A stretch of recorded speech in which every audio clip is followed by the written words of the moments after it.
केंद्र सरकार ने सरकारी कर्मचारियों के लिए यूनिफाइड पेंशन स्कीम यानी कि यूपीएस पेश की है, क्योंकि नेशनल पेंशन स्कीम की लगातार आलोचना हो रही थी और सरकार को कर्मचारियों के विरोध का सामना करना पड़ रहा था। कर्मचारी एक सुर में पुरानी पेंशन यानी कि ओपीएस की बहाली की मांग कर रहे थे, लेकिन अब बीच का रास्ता निकालते हुए सरकार यूपीएस लेकर आई है।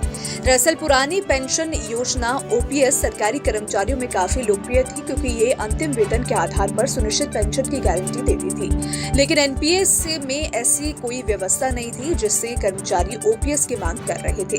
लेकिन अब सरकार ने काफी मंथन के बाद यूपीएस का विकल्प दिया है। यूपीएस की खूबियों को देखें तो एक तरह से ये ओपीएस और एनपीएस के बीच का रास्ता है। ये ओपीएस जैसा नहीं है, लेकिन कई चीजें इसमें ओपीएस से ही ली गई है, जबकि एनपीएस की तुलना में यूपीएस काफी बेहतर है। दरअसल कर्मचारी लगातार गारंटेड पेंशन की मांग करते आए हैं, जो सुविधा ओपीएस में थी, लेकिन अब यूपीएस में सरकार ने 3 गारंटी देकर गेंद कर्मचारियों के पाले में डाल दी है। यही 3 गारंटी यूपीएस की सबसे बड़ी खूबियां हैं। सबसे पहली गारंटी निश्चित पेंशन की है, यानी कि यूपीएस में रिटायरमेंट के तहत एक निश्चित पेंशन दी जाएगी, जो 12 महीने के एवरेज बेसिक पे का 50% होगा। ओपीएस में भी रिटायरमेंट के समय में निश्चित पेंशन का प्रावधान है, जबकि एनपीएस में रिटायरमेंट के समय निश्चित पेंशन की कोई गारंटी नहीं है, जिसके लिए शर्त भी है। इसके लिए शर्त ये है कि कर्मचारियों का सर्विस टेन्योर 25 साल का हो, यानी कम से कम 25 साल नौकरी करनी होगी।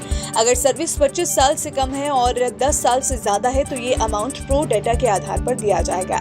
इस बारे में अभी फॉर्मूले का इंतजार है। वही दूसरी गारंटी की बात करें तो निश्चित पारिवारिक पेंशन, यूपीएस के तहत पारिवारिक पेंशन भी दी जाएगी, जो कि सरकार की दूसरी गारंटी है। फैमिली पेंशन कर्मचारी के मूल वेतन का 60% होगी। ये पेंशन कर्मचारी की मृत्यु के तुरंत बाद उनके परिवार को दी जाएगी। हालांकि अभी तक स्पष्ट नहीं है कि अगर पहले ही साल किसी कर्मचारी की मौत हो जाती है तो क्या उसके परिवार को भी इसी आधार पर पेंशन मिलेगी। ओपीएस में भी सेवा के दौरान मौत होने पर फैमिली पेंशन का प्रावधान है।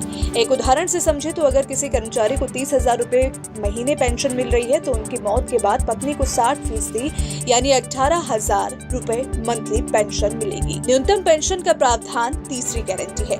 यूपीएस के तहत अगर कोई कर्मचारी कम से कम 10 सालों की सेवा के बाद रिटायर होता है तो उसे न्यूनतम यानी कि 10,000 रुपए प्रति महीने पेंशन मिलेगी। यानी यूपीएस में 10 साल की सर्विस पर कम से कम 10,000 रुपए पेंशन का प्रावधान है। ओपीएस में 40% पेंशन कम्यूटेशन का प्रावधान है, जबकि एनपीएस में ऐसा कोई प्रावधान नहीं है। लेकिन अगर किसी ने 10 साल से कम नौकरी की तो क्या उन्हें पेंशन नहीं मिलेगी? इस बारे में अभी तस्वीर साफ नहीं हो पाई है, क्योंकि सरकार का कहना है कि कम से कम 10 साल की सर्विस पर न्यूनतम 10,000 रुपए मंथली पेंशन मिलेगी, लेकिन उससे कम सर्विस पर क्या प्रावधान हो, इस मुद्दे पर फिलहाल अभी सस्पेंस बना हुआ है। तो फिलहाल इसको लेकर आपकी क्या राय है? आप अपनी राय हमें कमेंट सेक्शन में जरूर बताइएगा। वीडियो पसंद आए तो वीडियो को लाइक और शेयर करना ना भूलें।